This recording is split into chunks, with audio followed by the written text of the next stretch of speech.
Good evening. This is Crime Classics. I am Thomas Hyland. I'm going to tell you another true crime story. Listen.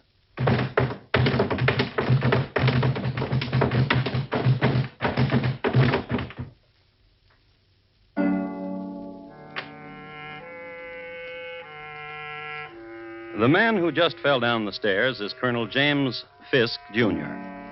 Although the colonel is a man given to the consumption of dozens of Blue Point oysters and bottles of heady wine at a sitting, his friends were given to pointing him out as a man inordinately steady on his feet. So why did he tumble down the stairs? And in New York's Grand Central Hotel, no less, where stair tumbling was frowned upon. The colonel didn't slip. He wasn't pushed. He was shot. The sudden presence of 2 bullets in him had upset his equilibrium. The man who's running away is the man who just shot the colonel. His name, Edward S. Stokes. Until recently, the colonel's very dear friend. There he goes. And tonight, my report to you on the checkered life and sudden death of Colonel James Fisk, Jr. Crime Classics. A series of true crime stories taken from the records and newspapers of every land, from every time. Your host each week, Mr. Thomas Hyland, connoisseur of crime, student of violence, and teller of murders. And now, once again, Thomas Hyland.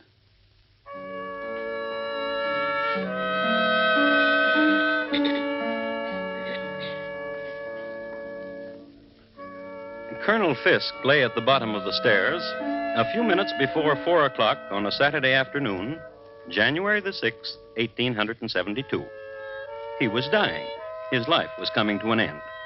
And he would be sorely missed by his family, Mrs. Fisk and the children, and by his intimates, among whom were Jay Gould, Boss Tweed, and the heavier stockholders of the day. A man dying, and I know the precise instant when his dying began. It started some months ago in a rather ornate house in Washington Square. 2 women were talking, and the younger one said, Annie, how can I meet Colonel Fisk? That was the instant. And the older one said, Oh, dearie, dearie, dearie. But the younger one was not young enough to take dearie for an answer. I mean it, Annie. I want to meet him. He's so wealthy, isn't he? And all I have is a black and white silk dress and an empty purse. So very empty, dear Annie. Oh, orphans in the rain and empty purses sadden me so, dear Josie. And I've heard he's coming here tonight to visit with you. The dear Colonel says I set such a good table. Dear Josie. Yes? Walk over there to that cabinet, dear Josie. In the very bottom drawer, you will find 2 candlesticks given to me by the minister from Egypt. Get them. Yes. They are heavy, aren't they? Now put them on the table. Mm-hmm. And light them. Good. Now blow them out, gently.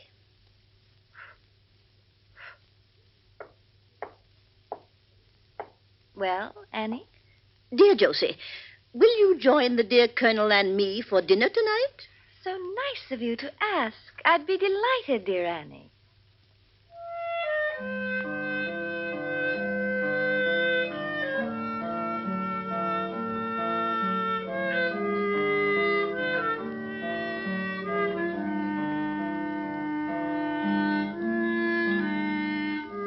And so it was that Colonel Fisk and Josie Mansfield met. It was a highly successful meeting. I kiss your hand, Josie. You're a very sweet man. Isn't she a dear? So lovely. And so poor. So sad. The colonel was a man easily touched. And this was the era for young widows, beautiful and penniless. It was the era for weeping at the mere thought of such a situation. It was a decade of compassion and champagne. And this night, the meeting night, was one of the most poignant of the decade. Tomorrow, Josie, a jewel to lie against the throat. Oh, Colonel. My carriage will call for you at noon and bring you to me. And where will you be? At Tiffany's. The necklace counter? Of course, my dear. More wine?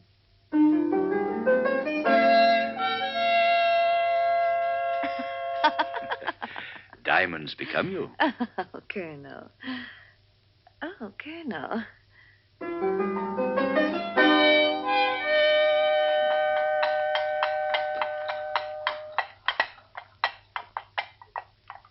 Look at it, dear. Do you like it? It's very nice. And it's all yours.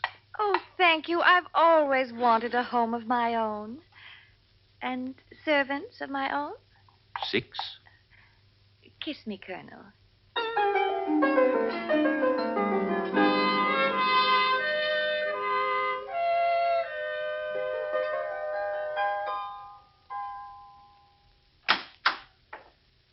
Good evening, Colonel. Evening, Quimby.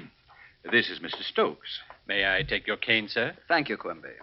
Is, The mistress is in the drawing room. She's waiting for you. This way, Stokes. Hello, Colonel.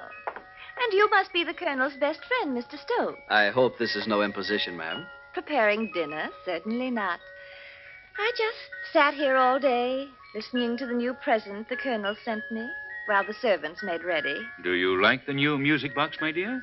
It reminds me of you when you're away from me. Such a pretty speech. How fortunate you are, Colonel. Oh, wait till you taste her pheasant a la Astor. I can hardly wait. Now, will you two excuse me for a moment? Where are you going, Colonel? I left a small package for you out in the carriage, my dear. And Oh, of course, we'll excuse you. So, you're Mr. Stokes. So you're Josie. I must say he was right. You are elegant. He was right. You are very lovely. You're younger than he told me. And you're... What? You are.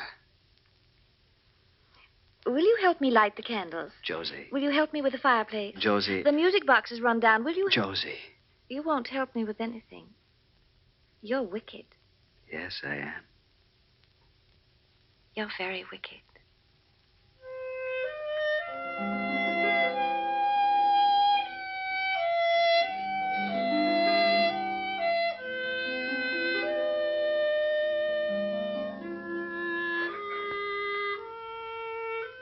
At the time Josie whispered this tender criticism, Mr. Edward Stokes was 5 feet 9 inches high.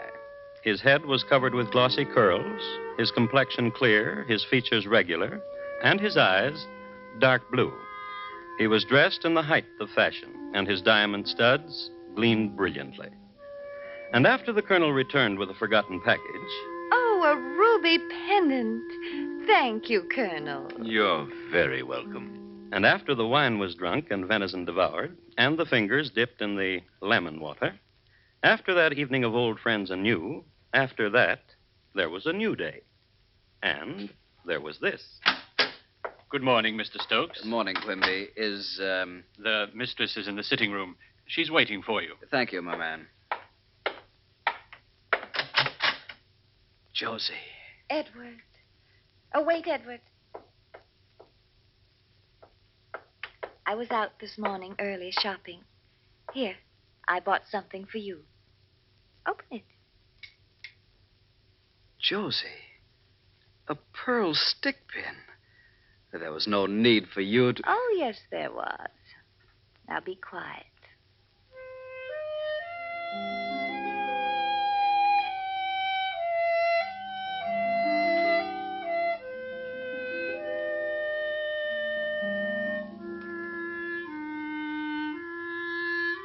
Several other scenes between these wild, storm-tossed lovers you might care to eavesdrop upon, since they'll give you a better understanding of the currents sweeping these two upon violent shores, like this one.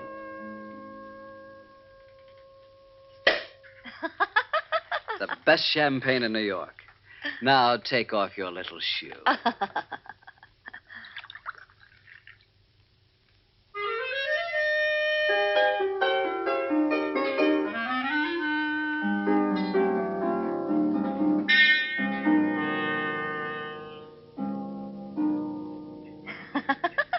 Here, use my mallet, dear. This croquet has brought the pink to your cheeks. Make your shot.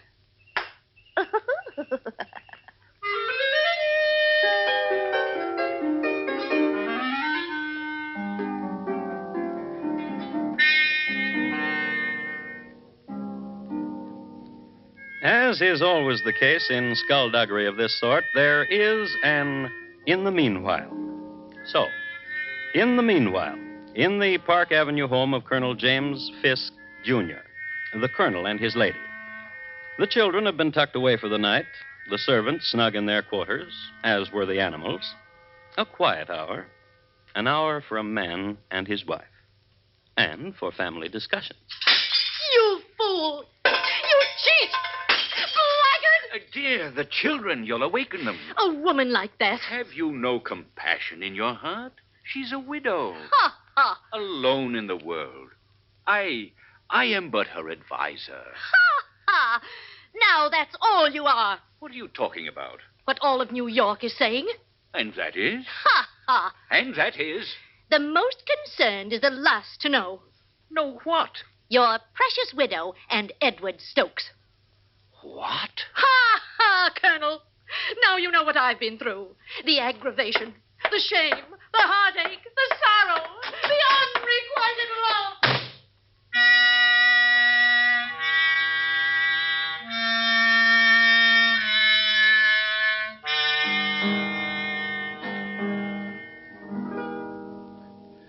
I'm sorry, Colonel. It's so late at night. Quimby, where is, The mistress is in her boudoir. Go Who awaken is her. it, Quimby? It's not Mr. Stokes, ma'am. Why, good evening, Colonel. What's this I hear about you and that scamp, Edward Stokes? Why, what have you heard?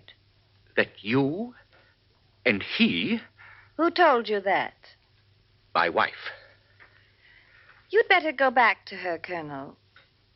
Then it's true. I love him very much. Josie, Go back to your wife. I warn you. You warn me. You, Colonel? Listen to me. I'll ruin you. Please. Go home. You and Edward Stokes. Mark my word. I'll ruin the both of you. My promise to you, if it takes the rest of my life.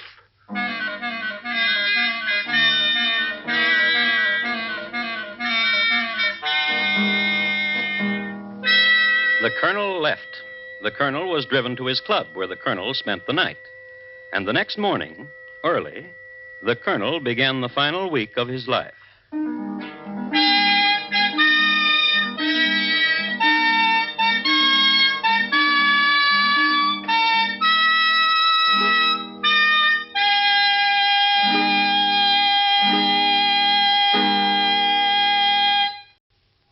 You are listening to Crime Classics and your host, Thomas Hyland, and his report to you on the checkered life and sudden death of Colonel James Fisk, Jr.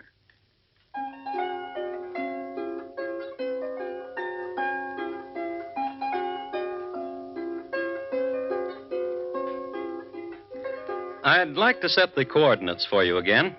Take a reading of exactly where we are in time and space. The year is 1872. The place is New York City. Now, 1872 was a vintage year for pearls in the bottom of champagne glasses, of fatted railroad stocks, and the diamond harvest was spectacular. The term rags to riches was coined on a day in this year, when a raggedy sewing machine girl was summoned from her chores, taken by the hand, dressed in silk, then released into a gilded cage. New York City at this time was a center for many similar dramas, one of which we're concerning ourselves with. Colonel James Fisk, Jr. had compassion for a widow named Josie Mansfield. Josie Mansfield had compassion for the colonel's friend, Edward Stokes.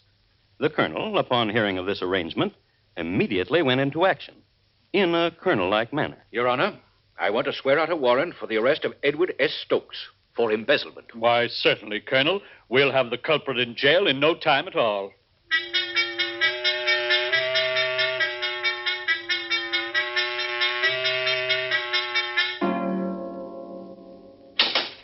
Inside with you, Mr. Stokes.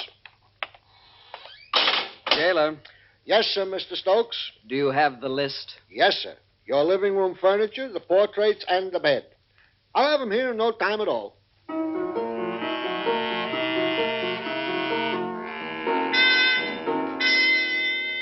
Edward Stokes was a model prisoner for 2 days. He was then released when the charge against him was dropped. Not to be outdone, he went into action in a manner which gained the plaudits of his cronies. Your Honor, I want to swear out a warrant for the arrest of Colonel James Fisk, Jr. for false imprisonment. Why, certainly, Mr. Stokes. We'll have the culprit in jail in no time at all.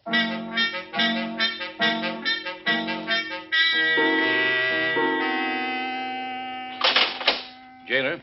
Yes, sir, Colonel. The living room furniture, your easy chair in the library, and the bed. I'll have them here in no time at all.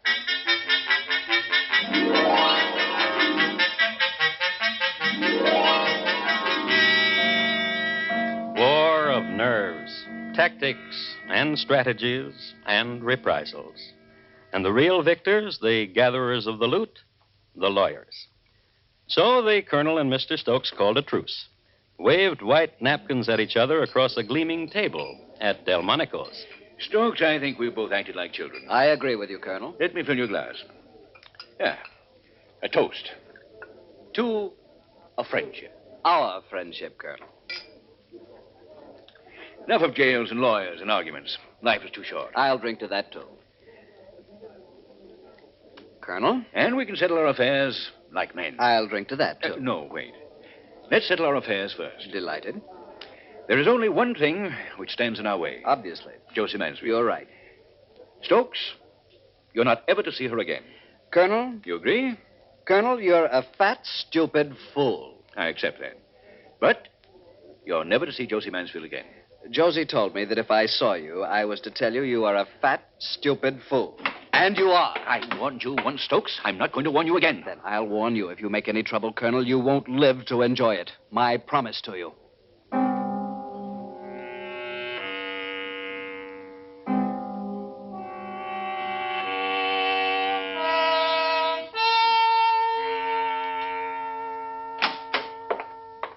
Good evening, Mr. Stokes. The mistress is in the parlor.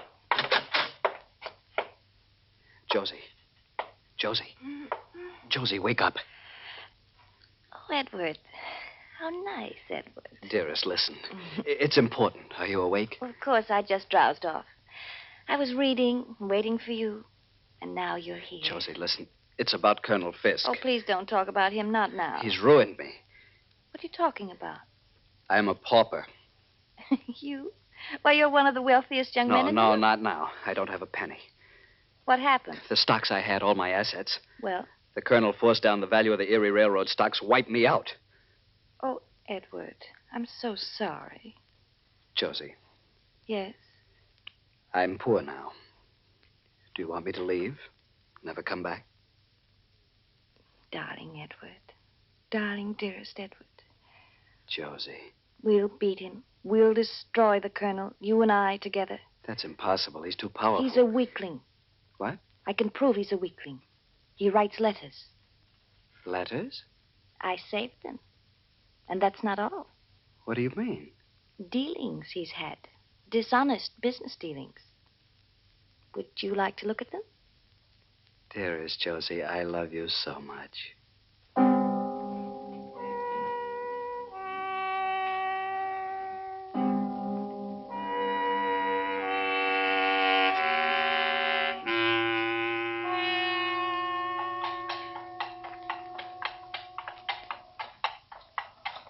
So that's why I thought it more discreet to hire a cab, Colonel. Surely you understand. I must tell you, Stokes, when I agreed to meet you, to ride with you in a hired hack at night... I explained the necessity of secrecy, Colonel. As indeed you did not. You merely said secrecy. That is why I must tell you I am confused. Have you made another decision about Josie? A tentative decision, Colonel. Tentative? Yes, it depends on you. Oh? I need money. I know. Badly. I know. Colonel, Yes? you love Josie very much, don't you? I understand you now, Stokes. I thought you would. Do you want me to reimburse you for the money you've lost? $250,000. I know. In return for which, you'll give up Josie. That's right. I'm sure there must be a name for you, Mr. Stokes. I'm sure of it. I had an experience last night. I had dinner at home with my wife. The children were with us. After dinner, I played on the floor with my children. I heard them laugh. I heard my wife laugh, too. And I laughed, too. And there was no other meaning behind my laughter except enjoyment of my family. Very touching. And rewarding. Then you're not interested in my proposal. I'll get off at the next corner, Mr. Stokes. Tell the driver. Of course. Next corner, cabby. Well, Mr. Stokes, give my regards to Josie. Tell her I'm truly sorry for what's going to become of her. Goodbye, Mr. Stokes. Colonel, wait. I'm sorry we have nothing else to talk about. Except the letters. What letters? You have a rich way with words, Colonel. I congratulate you. I don't understand. Oh, of course you do. The letters you wrote to Josie. I see. All of them. I see. They could ruin you. Perhaps. I remember one of the letters opened with, "Dearest Josie, my poor little widow, your sad tears still on my shoulder." $10,000. And another, "Dear Josie, this morning I was at Tammany Hall, and with Boss Tweed, arrangements were made to relieve the city." $10,000. $250,000 for the letters, Colonel. 10,000, or you may publish them or do what you want with them. Surely you're not serious. Good night, Mr. Stokes. 10,000. Bring your letters to me tomorrow, and you shall get your money. Good night.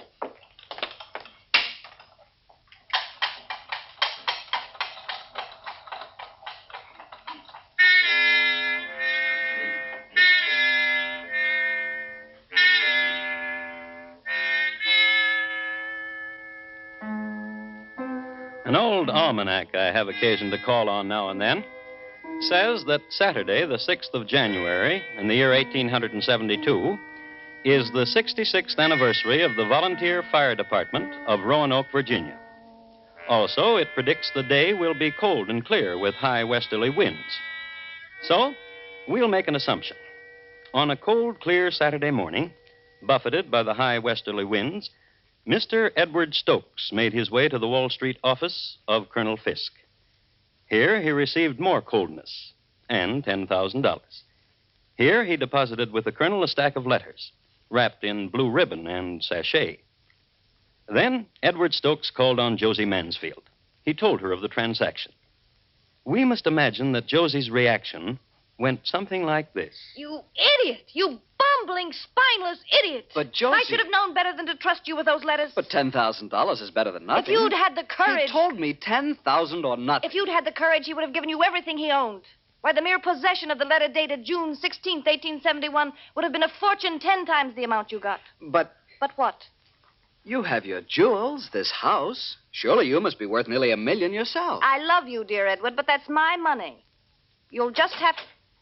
What is it, Quimby? Miss Annie Wood wishes to speak with you. Tell her I'm busy. She said it's extremely urgent. Extremely urgent. Hello, Annie. Josie, dear Josie, and dear Mr. Stokes. Hello. The judge came to see me for lunch a little while ago. Judge? What are you talking about? Judge Tripler.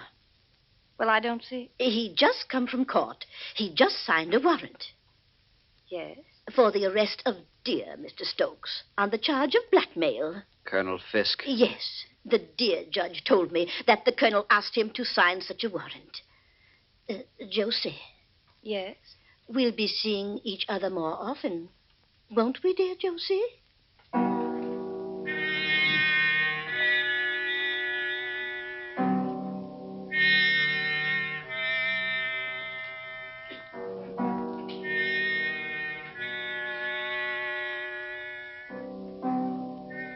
Publication of the time. I quote, "The next that was seen of Edward Stokes, as far as is known, was at a few minutes before 4 o'clock, when he was walking carelessly up and down the main corridor of the Grand Central Hotel on the parlor floor. This corridor is 1 story above the street, is parallel with Broadway, and at its northern end is reached by a staircase from the street. Passing and repassing the head of the staircase, Stokes glanced furtively down the stairs. It was nearly 4 o'clock when Colonel James Fisk, Jr., drove up in a carriage to the door. Stepping out of his carriage and walking briskly across the pavement, he passed through the outer door of the hotel. When he had done so, he was heard to inquire for a certain Annette Latour. He was told she was in and started up the stairs.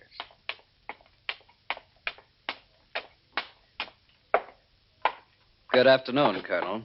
Stokes, Don't! You'll ruin me. For the love of heaven, someone help me!